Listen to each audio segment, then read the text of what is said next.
What is up, you guys? Glitches here, and welcome back to the channel. Today I want to bring you a new Enshrouded video going over what I would consider to be the best late game legendary farming guide.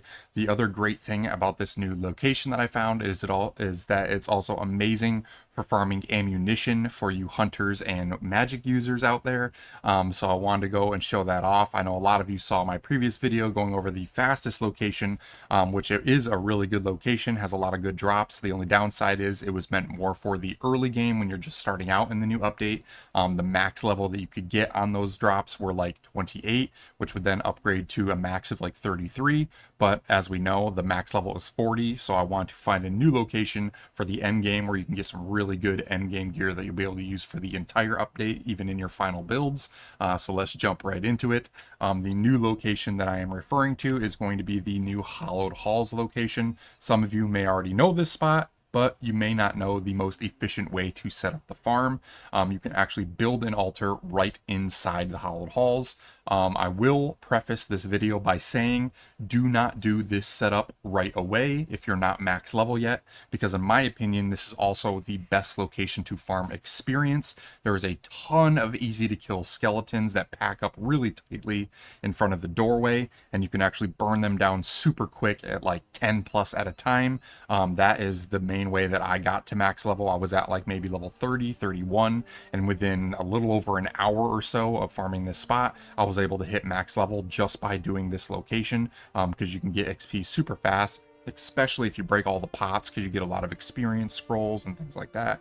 So what I would recommend doing is getting to max level first and use this location for the experience first, and then once you hit max level, then you can fully clear it out and do this setup for the legendary farm. So that's what we're going to show off here. So let's go ahead and teleport, and I'll see you guys there in a second.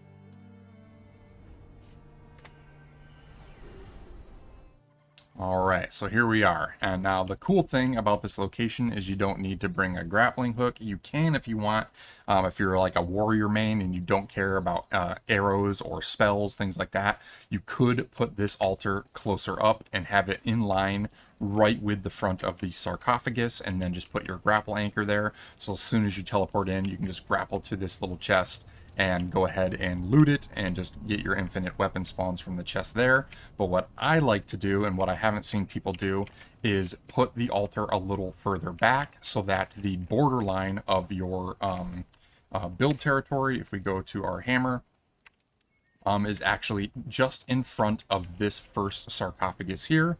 And the reason for that is because these three sarcophaguses are fantastic farm spots for both spells, arrows, and healing potions.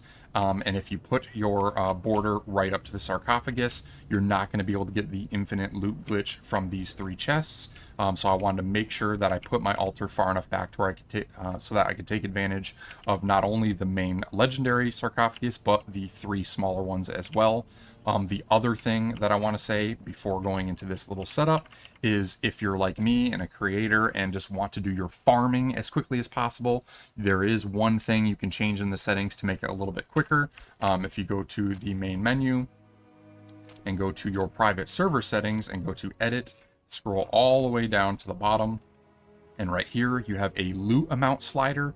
You can change this to 200%, which will increase not only the scraps and materials that you get from like mining, but it also counts for ammunition as well. So when I do my build tests, which I'll be going over a wizard build here soon that I think I've got pretty close to what I want it to be, when I do any of those damage tests or I'm demonstrating something in the game for you guys, I always make sure that the game is set to default settings when I'm doing my testing. But when I'm doing my farming for like generic materials and ammunition and things like that, I do put it to 200% just to make the farming a little bit quicker, because if I'm going to be doing it anyway, why spend double the amount of time, in my opinion? If you're not fighting anything, if you're just gathering materials, I recommend doing this. But if you're one of those role players, feel free to keep this at 100%. It'll just take twice as long.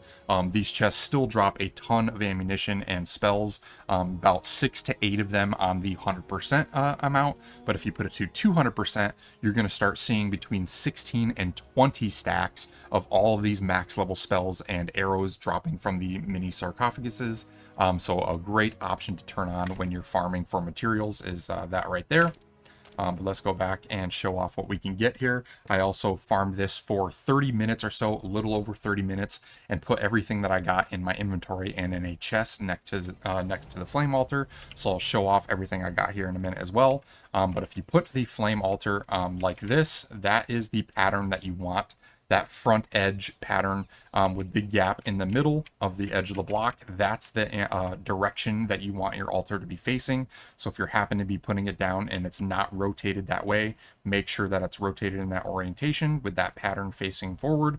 That way, as soon as you spawn in, you're looking right at the sarcophagus. But once you get your altar down with your build line put right where I put it, you can spawn in, get access to the main one and all three small ones. So let's go ahead and start picking up these just to give you an idea. So that's a 12 stack of the level 4 fireballs, great for wizards. We got 19 arrows. This also drops a ton of the superior level mana and health potions, so it's a great farm for that too. Steel arrows, 11 stack there, another 15 max level fire spells. And then what do we get from the main chest? Boom, a legendary ice-coated daggers. So there's another legendary, and then you would just do the reset glitch, return to main menu, reset it, and then because we put our altar down facing the right orientation, we should immediately spawn in facing those three chests right away. Bingo, there we go. These chests respawn because our build line is behind it. Another 12 arrows, another 14 maxed fire spells, another 13 maxed ice spells, some antidotes, and the ignited bow. You can get the legendary version. Let's go ahead and do this one or two more times, just because it's so quick.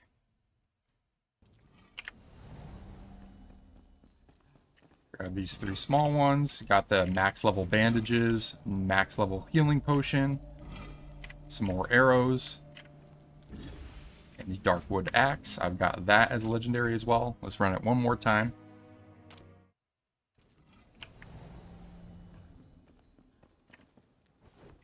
$11 more ice spells, some max level bandages,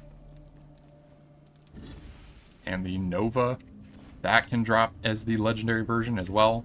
So just to give you an idea, about 1 in every 4 to 5 runs, I'm noticing you pretty much get a legendary. I haven't seen anything lower than a purple drop from this sarcophagus, the big one. So it's a great spot to farm it. And with the exception of taking the extra 2 or 3 seconds to farm these little ones, which are super beneficial, I would still recommend taking the time to set it up this way to take advantage of those 3 mini ones. Here is an idea of what I got after just over 30 minutes of farming this location. We go in here. So not only is everything in the inventory from the 30 minutes, we've got hundreds and hundreds of max level fire spells, hundreds and hundreds of max level ice spells, thousands and thousands of runes that we got from dismantling the purples that we didn't need that were duplicates, tons of max level magic and health potions, multiple rings of frost. The ring of frost is the only rings that I managed to find dropping from this chest. I will be dropping a video right after this one showing off a location where you can get all of the superior other ring types, as well as some really good wands at max level. So keep an eye out for that video. But here is an idea of all of the legendaries that I found just within a little over 30 minutes. Bunch of Gore Strikers, Frostwing Axe, Hopeful Glimmer. We got the level 40 Ignited Bow, one of the best bows in the game, in my opinion. We've got the new Crystal Water Staff, Dark Morning Star. I'll go here and just hover over it. Feel free to screenshot so you can get an idea of everything that's there. I also managed to get a purple level blackened staff, which is, in my opinion, the best staff in the game still. So if the purple one drops from this chest, I'm assuming the gold one will drop as well. It's just a matter of time. So I'm going to continue to farm this location until I get the gold version, level 40 of the blackened staff as well. So that can potentially drop. We also got those new ice-coated daggers. So tons and tons of legendaries drop from this location super quick. Plus, as you can see, it's a phenomenal farm, especially when you boost your drop rate up to 200% on private servers for all of your max level spells and max level arrows. We've got 350 obsidian arrows, 165 steel arrows, which are the best arrows in the game now, with the exception of the explosion arrows. We've got also the Nova Sword, the Darkwood Axe, which I think we got the legendary of. The Ignited Bow we already got in the legendary version. I did manage to find a level 40 Mythic Wand and level 40 Helix Wand, which is going to be in the location that I'm going to show off in my next video, so stay tuned for that. But yeah, great location and very simple setup. The only thing that I want to mention again is once you put this flame altar down where I have, you will no longer be able to fight enemies inside this Hallowed Halls area. They're going to start despawning. So if you're not max level yet, because in my opinion this is one of the best spots again for farming endgame experience, do this Hallowed Hall run several times and farm all of the skeletons in here until you hit max level. Then once you don't need to worry about level anymore, that's when you can set up the farm for doing the legendary runs. But yeah, that is the new best location in my opinion. Like I said, I will be doing another video going over an alternate gold chest. It isn't an ornate chest, so it's not the best location for farming legendaries, but the loot table is slightly different and has some of the drops that I have not found in this particular location yet, including all of the superior rings. So I'll be sure to show that video off here soon. But if you liked it, you enjoyed it, if it helped you guys out, be sure to smash that like button, comment down below. Also, if you want to keep up to date with my future content, consider subscribing and turn on that notification bell. Last but not least, if you want to join a killer community of like-minded gamers, feel free to check the links down in the description and join us on the Discord. We've got over 1,000 members in there now, many of which are playing Enshrouded. So hopefully you jump in and we'll see you guys around here soon. But until the next one, hope everyone has a great day and we'll see you all later.